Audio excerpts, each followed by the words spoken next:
kalau ini kita aplikasikan dalam kehidupan kita sehari-hari ya, banyak sekali teman-teman penyakit yang bisa hilang.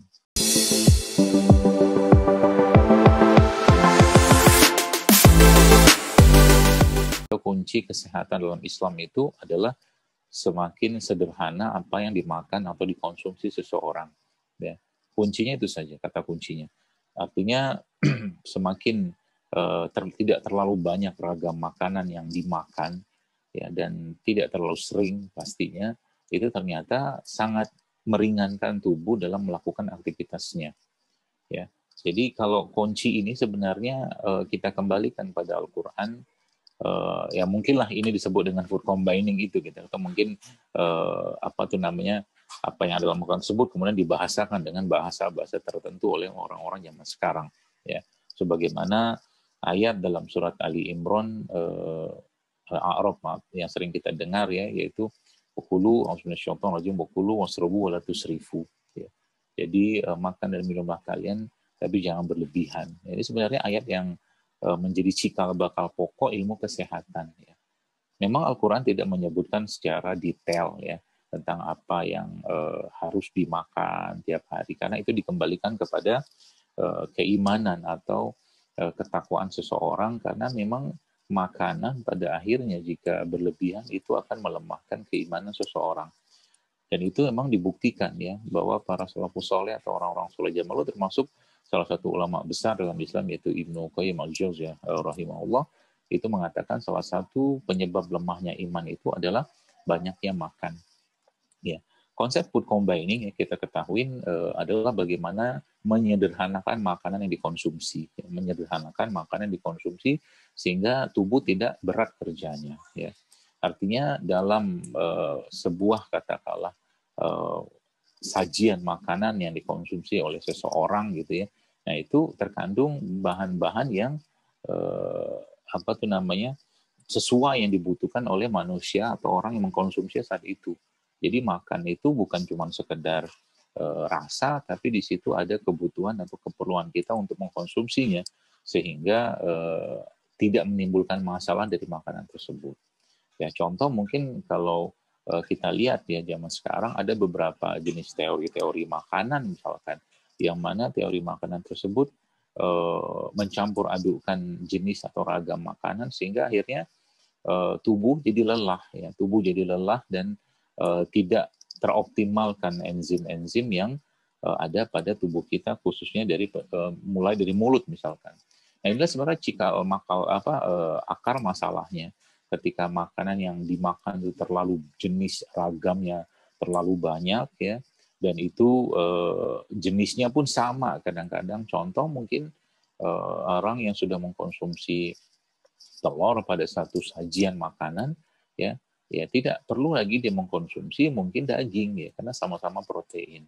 Ya, atau orang yang sudah mengkonsumsi satu karbohidrat tertentu misalkan nasi lah seperti itu, ya tidak perlu lagi menambah lagi dengan jenis karbohidrat yang lain misalkan seperti kentang-kentangan ya. Nah, ini yang terjadi pada zaman sekarang sehingga tubuh itu betul-betul bekerja keras untuk mengelola atau mengolah makanan tadi, teman-teman sekalian. Jadi kalau kalau kita memahami konsep ini, yang sebenarnya itulah konsep Islam, cuman ya tidak disebutkan secara langsung gitu kan. Tidak disebutkan secara langsung. Belum lagi ditambah sudahlah yang dimakan berlebihan, ya udah gitu nggak sehat lagi, ya, dan dimakan tidak dengan adab-adab yang diajarkan oleh baginda Nabi Shallallahu Alaihi Wasallam. Jadi kalau itu katakanlah terus-menerus terjadi, pasti akan ada masalah dalam tubuhnya, pasti akan ada masalah dalam organ pencernaannya khususnya, numpuk di mana-mana makanan tersebut, dan subhanallah akhirnya menjadi penyakit. Apalagi tadi makanan tadi berat untuk dicerna. Ya. Berat untuk dicerna maksudnya apa? Makanan-makanan yang miskin serat, ya, miskin enzim seperti itu. Saya katakan itu berat dicerna. Maka tadi kembali ke konsep katakanlah mungkin bahasanya itu food combining dalam Islam. Ya. Maka tanda kutip lah ya, food combining yang sebenarnya Islam itu terapkan justru malah dikembalikan ke konsep kesederhanaan yang itu sebenarnya sudah ada dalam Al-Quran dan tentunya sudah berikan petunjuk oleh Rasulullah SAW. Tinggal kita ikutin saja. Ya, contoh mungkin kita ambil contoh, kita belajar masalahnya di mana dulu. Misalkan. Ketika ada orang misalkan pagi-pagi dia mengkonsumsi misalkan ya maaf nasi uduk lah misalkan. Nasi uduk kan sudah karbohidrat plus lagi ditambahkan dengan apa itu namanya santan kan dalam pembuatannya. Santannya pun sudah panas, jadi akhirnya jadi lemak lagi. Kemudian yang selanjutnya teman-teman sekalian, subhanallah ya, ditambah nasi uduk, kemudian tambah lagi dengan misalkan dia makan gorengan atau bakwan gitu kan. Ya kayak begitu ketika menjadi rutinitas harian ya, belum lagi dia mengkonsumsi mungkin ada kerupuk lagi situ, karbo lagi di situ gitu kan. Kemudian tambah lagi dengan mungkin dengan teh manis dan seterusnya gitu kan. Akhirnya beban tubuh itu terlalu besar ya untuk mengelola atau mengolah makanan yang masuk tadi. Ini sebenarnya masalah di situ. Padahal sebenarnya sederhana kalau kita mengerti konsepnya. Katakanlah kita pagi-pagi itu ya kita tahu bahwa fase di pagi hari itu adalah fase pengeluaran. Nah, biasanya kan kita pagi-pagi kan buang air besar ya ke belakang ke toilet gitu ya. Maka jangan terlalu banyak makanan yang masuk di pagi hari, secukupnya saja. Kalau memang butuh sarapan ya sarapan-sarapan yang memang menguatkan pencernaan atau membantu pengeluaran tadi, contoh air putih, ya buah-buahan, ya kemudian juga mungkin sayur-sayuran sedikit, ya itu sebenarnya jauh lebih baik bagi tubuh di pagi hari. Ya. Nah itu salah. Jadi ketika kita mengerti ya teman-teman sekalian konsep sirkulasi tubuh ini, ya maka tadi ya kita makan itu bisa kita atur ya, bukan makanan yang mengatur kita. Ya, bukan makanan yang mengatur kita. Jadi konsep seperti ini yang Masya Allah kalau kita terapkan di dunia kesehatan, khususnya di umat Islam yang semua juga bermula dari petunjuk Rasulullah SAW, maka Masya Allah tabarakallah akan banyak sekali teman-teman penyakit yang bisa hilang. Ya. Memperbaiki pola makan. Ya. Jadi kalau mungkin bahasa itu kita makan yang benar aja gitu kan, bahasa makan yang benar. Dan indikator makan yang benar itu apa ya? Salah satunya nanti akan tampak di tubuh kita atau kita rasakan. Jadi nggak banyak masalah ya, keluhan ya. Kita juga tahan dengan cuaca dan seterusnya. Apalagi semakin banyak makanan alami yang kita makan. Itu salah satu contohnya. Maka salah satu bentuk cara memperbaiki atau mendetoks tubuh itu adalah ya puasa. Maka dalam Islam kan ada puasa ya, dan puasa itu adalah bagian dari cara Allah ya, khususnya ya kita tentunya Allah menciptakan kita untuk membersihkan sel-sel yang rusak. Maka kalau mungkin teman-teman ada sempat melihat ada satu konsep atau mungkin ada sempat dapat ya broadcast atau WA gitu yang tentang autofagi yang ditemukan oleh dokter di Jepang atau profesor di Jepang. Itu sebenarnya kan konsepnya memang konsep lapar gitu kan. Jadi ternyata lapar itu mengundang atau memicu satu reaksi yang dikenal sebagai autofagi atau tubuh itu makan sel-sel yang rusak. Ini kan Masya Allah ya. Dan ternyata hal tersebut memang sudah dikerjakan oleh Nabi SAW. Makanya kita punya puasa ya. Kita ada syariat-syariat puasa wajib dan puasa-puasa sunnah. Jadi subhanallah ya, Masya Allah, tabarakallah ya teman-teman sekalian, hal-hal seperti inilah yang sebenarnya perlu kita perhatikan. Jadi kalau sekarang kita ngerti dulu masalahnya apa ya, sebelum kita bicara tentang food coma. Jadi masalahnya adalah ya terlalu banyak ya makanan yang masuk ya, enzim dalam tubuh kita juga terkuras ya. Terkuras itu salah satunya adalah dengan ya obat-obatan mungkin salah satunya ya, atau mungkin stres fisik atau kerja yang berlebihan itu kan terkuras enzim. Jadi yang dimakan juga udah berat, banyak gitu kan, dan ragamnya juga banyak. Tubuhnya pun kekurangan enzim ya. Dan produk-produk yang tinggi enzim, katakanlah sayuran, buah-buahan, produk-produk lebah ya, madu ya salah satunya ya, itu juga sangat minimal atau minim dikonsumsi setiap hari, sehingga akhirnya tubuhnya mengeluh dengan memberikan keluhan. Ini masalah itu di situ. Nah, sekarang kita masuk bagaimana cara memperbaikinya. Cara memperbaiki pertama yang sebagaimana konsep Al-Quran menjelaskan bahwa manusia itu diciptakan Allah dari tanah. Maka tanah itu kan perlu digemburkan. Digemburkan itu maksudnya ya seperti orang berladang ya. Seperti orang berladang itu kan dicangkul ladang itu untuk menggemburkan tanahnya, baru ditanami benih atau bibit di situ. Subhanallah ya. Maka demikian juga manusia. Ya, manusia itu digemburkannya itu atau diperbaiki lagi kualitas tanah tadi dengan cara berpuasa. Jadi prinsip utama justru malah dalam Islam ya, kalau kita mau bicara tentang bagaimana memperbaiki tubuh kita tadi adalah dengan cara tidak makan atau puasa ya. Nah, ini kan sekarang ada terkenal atau kita kenal sebagai ada istilah-istilah baru ya seperti intermittent fasting ya.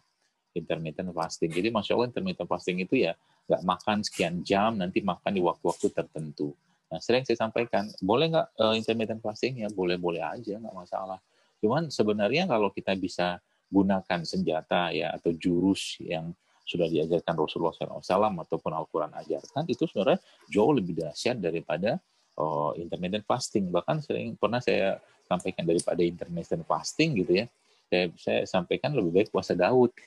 Jadi daripada intermittent fasting, mendingan puasa Daud. Sehari puasa, sehari libur, sehari puasa, sehari libur. Dan kalau katakanlah mau diperpanjang lagi, katakanlah apa tuh namanya puasa tadi, habis berbuka makan sedikit dengan kurma buah seperti itu ya nggak usah makan lagi gitu loh. Makannya nanti mungkin di sahur lagi gitu. Jadi betul-betul tubuh itu berada dalam kondisi tanda kutip kelaparan dan autofagi mode gitu kan seperti itu. Nah, itu salah satu caranya untuk membersihkan atau mengendalikan begitu banyaknya beban tubuh kita akibat makanan tadi. Lalu yang selanjutnya teman-teman sekalian ya, jadi seperti yang saya jelaskan di awal tadi bahwa Rasulullah SAW ya tidak secara spesifik ya saya tahu ya memang mengajarkan tentang istilah, apalagi ada istilah food combine, ini kan urusan makan banget ya, karena Nabi kita Muhammad SAW ya lebih banyak ya Rasulullah itu laparnya gitu kan. Kita tahu Nabi Muhammad ya Rasulullah tidak pernah kenyang seumur hidupnya, jadi beliau memang lebih sering berpuasa ya dalam kehidupan, apalagi di bulan-bulan menjelang Ramadan seperti ini. Jadi dan kalau kita lihat juga kata kunci makanan yang beliau konsumsi juga tadi ya cenderung ke makanan-makanan yang tinggi serat ya, tinggi serat seperti kurma ya atau madu ya, dan termasuk juga kalau mungkin teman-teman pernah mengenal ada namanya talbinah ya. Talbinah itu tepung ya, tepung gandum utuh ya, kalau nggak salah itu seperti itu. Nanti juga bahkan Nabi menjelaskan itu ada hadisnya juga. Jadi Masya Allah ya, tabarakallah ya, kita bersyukur sekali hal tersebut diajarkan atau dikenalkan oleh Rasulullah, dan itu semua ada pada Al-Quran, termasuk ada biji-bijian seterusnya. Itu ya, jadi contoh juga misalkan Nabi Muhammad SAW pernah salah satu makanan favoritnya Rasulullah adalah sarit ya. Sarit itu ya kayak roti gandum gitu ya. Yang kita tahu roti gandum adalah karbohidrat ya, tapi ketika dia masih utuh ya, tidak seperti sekarang yang di macam-macam lah pengolahan itu beliau SAW memakannya dengan kari ya, memakannya dengan kari. Jadi itu kan kombinasi yang sangat baik ya. Jadi ada kari itu, kita kuah kari itu kan banyak sekali bumbunya ya. Ya ada adasnya, kapulaganya, jahe segala macam. Kemudian dimakan dengan apa tuh namanya karbohidrat yang kompleks. Jadi bagus sekali bagi pencernaan. Karena kita tahu Rasulullah Muhammad SAW tidak akan pernah memakan yang aneh-aneh atau tidak pernah makan yang jelek-jelek tentunya gitu kan. Yang pasti karena kenapa? Karena memang itu nanti akan mempengaruhi ya, mempengaruhi jiwa atau iman beliau ya Muhammad SAW. Ya, itu salah satu konsepnya. Ya, dan ini sebenarnya kita bisa aplikasikan ke kehidupan kita atau mungkin di era-era sekarang ini teman-teman sekalian ya. Kata kunci dasarnya adalah tadi ya, sederhanakan saja. Jadi kalau kita misalkan bicara tentang misalkan teman-teman mau makan, pernah saya ajarkan gitu kan kurma ya, kurma. Nah, kurma itu kan ada karbohidrat dan juga ada vitamin dan segala macam. Boleh tambahkan misalkan dengan misalkan Anda mau makan dengan tempe, yang tempe itu kan ada protein tuh, kan protein ketemu karbohidrat, tapi dua-duanya jenis makanan yang bagus. Jadi kurma misalkan dimakan sama tempe. Ya, dan tempe itu, tempe sendiri ya kita tahu itu adalah makanan probiotik, tapi tempenya tentunya tidak digoreng ya, tempe yang ya sebenarnya tempe itu kan sudah matang ya, kedelainya sudah direbus ya, Masya Allah. Jadi apa namanya bisa langsung dimakan kayak begitu, atau bisa dicelupkan dengan madu juga, ya, atau nanti dibikin sandwich tempe ya, pernah saya ajarkan juga. Jadi sederhana ya, sederhana tapi sangat bermanfaat untuk tubuh kita ya. Dan kalau misalkan kita memerlukan tambahan lagi ya, sebenarnya kata kuncinya ya asup lebih banyak lagi ya makanan-makanan yang tidak menimbulkan atau memberatkan tubuh kita ya, seperti ya jenis-jenis ragam sayuran dan buah-buahan. Itu sebabnya dalam yang saya tahu ya, itu juga mungkin Bapak Muhammad Iqbal juga setahu saya pernah juga menyampaikan tentang konsep piring ya berdasarkan surat Abasa ya. Jadi 4/6-nya itulah sayur dan buah-buahan ya. Kemudian seperenamnya adalah apa tuh namanya biji-bijian ya, seperenamnya itu nanti adalah protein. Setahu saya begitu ya. Nanti mungkin bisa tanya beliau. Itu konsep yang diambil dari apa namanya prinsip yang ada pada surat Abasa ya, seperti itu. Jadi masya Allah ya teman-teman sekalian, kalau ini kita aplikasikan dalam kehidupan kita sehari-hari ya, dan apa tuh namanya kalau kita betul-betul menjadikan raga ini sebagai sarana kita untuk taat, sarana kita untuk beribadah, maka kita akan mikir gitu kan untuk memakan sesuatu dan mulai mikir sebagaimana Allah nyuruh kita mikir dalam surat Abasa tadi, falyanzuril insana ila ta'ami anna sobabna ma'asobba gitu kan, suruh mikir gitu loh. Jadi masya Allah kalau hal-hal seperti ini kita aplikasikan ya, itu akan banyak faedahnya bagi kesehatan. Ya, bukan hanya bagi kesehatan itu bermanfaat dalam konteks menjaga kesehatan, tapi subhanallah ya, bahkan penyakit itu sebenarnya bisa hilang ya, bisa hilang dengan kita mengaplikasikan konsep ini dalam kehidupan kita sehari-hari. Jadi sederhana dalam makanan. Contoh mungkin kita sekarang lihat banyak sekali makanan-makanan yang apa namanya sudah habis ya, kalau mungkin boleh saya bilang itu sudah habis seratnya, enzimnya gitu ya. Miskin serat, miskin enzim, dan salah satu makanan tadi adalah nasi putih. Nasi putih itu sebenarnya ya beras putih atau nasi putih yang sudah direfinasi itu masya Allah teman-teman sekalian, itu salah satu jenis makanan yang sebenarnya sudah habis ya sebagian besar kandungan mineral-mineral pentingnya. Ya. Jadi sudah habis kandungan mineral-mineral pentingnya karena proses pemutihan, apalagi ditambahkan dengan pestisida apa segala macam. Sehingga kita manusia emang mengkonsumsi itu tuh berat sekali gitu kan. Dan bayangkan kalau isi piring kita itu bagian besar itu adalah nasi ya. Maka tadi ya misalkan, jadi bagaimana pola makan atau mungkin konsep makanan sederhana sih, katakanlah food combining lah. Saya tidak mengatakan secara khusus food combining, tapi tanda kutip sajalah. Gampang sebenarnya. Jadi misalkan ada satu piring kita di situ mungkin ada satu potong kentang ya, bukan satu potong, satu buah kentang, satu buah kentang ya, yang sudah kita kukus dengan kulitnya. Lalu di situ ada apa tuh namanya, ada sayur ya, sayur-sayur ya, sayur-sayur ya macam-macam, ada wortel segala macam ya sebagai sumber seratnya gitu kan, dan ditambah satu mungkin dengan satu potong apa tuh namanya ikan misalkan. Itu sebenarnya sudah sangat cukup, apalagi kentangnya dikukus ya, ikannya juga mungkin tidak digoreng tapi ikannya itu dipepes atau di sup ya.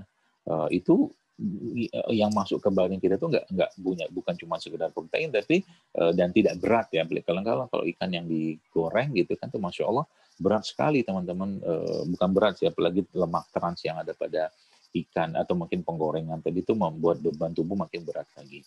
Tambah lagi tadi dengan apa tuh namanya, sayuran ya. Jadi porsi sayurannya itu lebih banyak gitu kan. Nah, tinggal nanti kita mau adjust ya, adjust ini kita mau katakanlah mau maintain berat badan misalkan gitu kan, kalau pakai konsep itu ya, atau menurunkan berat badan atau menaikkan berat badan ya. Kalau maintain berat badan ya porsinya seimbang saja, tapi kalau mau menurunkan berat badan misalkan ya porsi sayurannya lebih banyak gitu dibanding yang lain. Kalau katakanlah mau menaikkan berat badan ya porsi proteinnya lebih banyak gitu kan. Jadi sederhana ya, kayaknya sederhana tapi itu sangat bermakna dalam kita menjaga apa ya, menjaga tubuh kita sehari-hari ya. Jadi masya Allah ya, Islam itu sudah sangat jelas ya mengatur tentang pola makan ini yang bisa kita adopsi. Maka kalau di akun saya sebenarnya banyak orang ngajarin, pikirnya tuh saya mengajarin cara cara apa ya, cara kurus ya. Padahal bukan cara kurus, tapi sebenarnya ayo kita kendalikan makanan yang masuk gitu kan. Kita kendalikan makanan yang masuk, jangan makanan yang mengendalikan kita dengan rasa yang ada pada makanan tadi, sehingga tubuh kita akhirnya jor-joran gitu loh, jor-joran untuk mengelola makanan tadi. Bebannya berlebihan, dan salah satu buktinya misalkan ya ada orang mungkin habis makan justru malah badannya mengantuk atau mungkin tubuhnya jadi lemes gitu kan. Padahal sering saya sampaikan, makanan itu kan energi. Harusnya setelah makanan berenergi, tapi ternyata kenapa kok bisa setelah makan itu malah justru tubuhnya tidak berenergi? Ini kan berarti ada masalah di makanan tadi.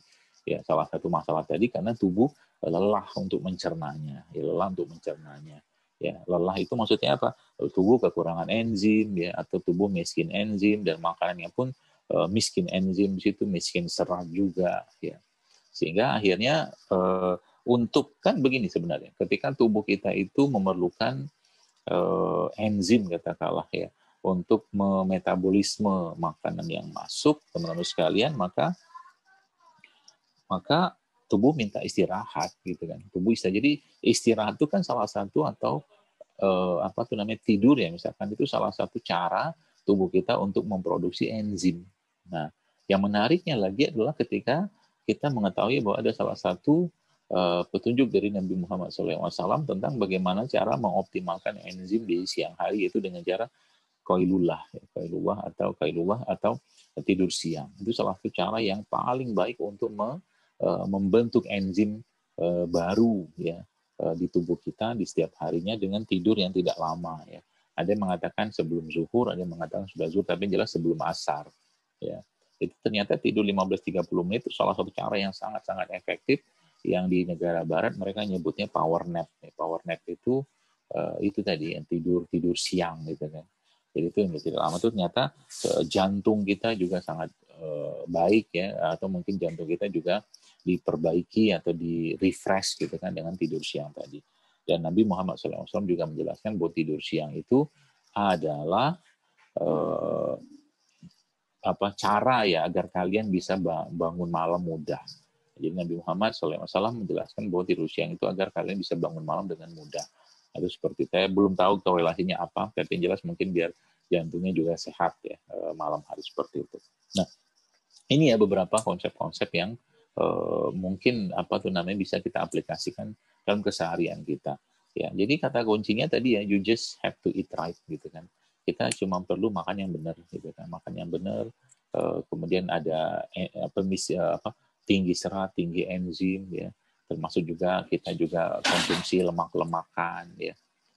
Contoh misalkan begini, sering saya sampaikan dalam beberapa kajian saya, kan kita ambil sayur-sayuran ya, berbagai macam sayuran ya, beraneka warna, misalkan beraneka rasa, kemudian sayur tadi kita potong-potong lalu kita berikan misalkan, atau kita peras jeruk nipis di situ, kemudian kita kasih garam mineral sedikit di situ, kemudian kita kasih madu sedikit di situ ya, dan ditambahkan dengan biji-bijian ya, kacang-kacangan di situ. Itu Masya Allah sangat-sangat baik ya bagi pencernaan kita dan sumber enzim. Apalagi di situ ditambahkan sedikit dengan minyak zaitun. Ya, minyak zaitun. Jadi Masya Allah ya, mudah dan sederhana yang dimakan, tapi sangat bermakna buat tubuh kita. Nah, konsep food combine itu kan itu sebenarnya yang saya katakanlah boleh pakai bahasa lain di situ. Jadi konsep kesederhanaan dalam makanan yang kita konsumsi, dan semakin sederhana dan tidak berlebihan yang dimakan, dan tentunya toyib ya, atau baik ya, dan halal pastinya, itu pasti akan menguatkan tubuh kita ya, raga kita, dan pada akhirnya itu Masya Allah tabarakallah kita memiliki tubuh yang kuat, dan dapat ya faedah dari hadis Nabi Muhammad SAW yang beliau SAW bersabda bahwa mukmin yang kuat itu lebih dicintai Allah daripada mukmin yang lemah. Pertanyaannya bagaimana kita memulainya?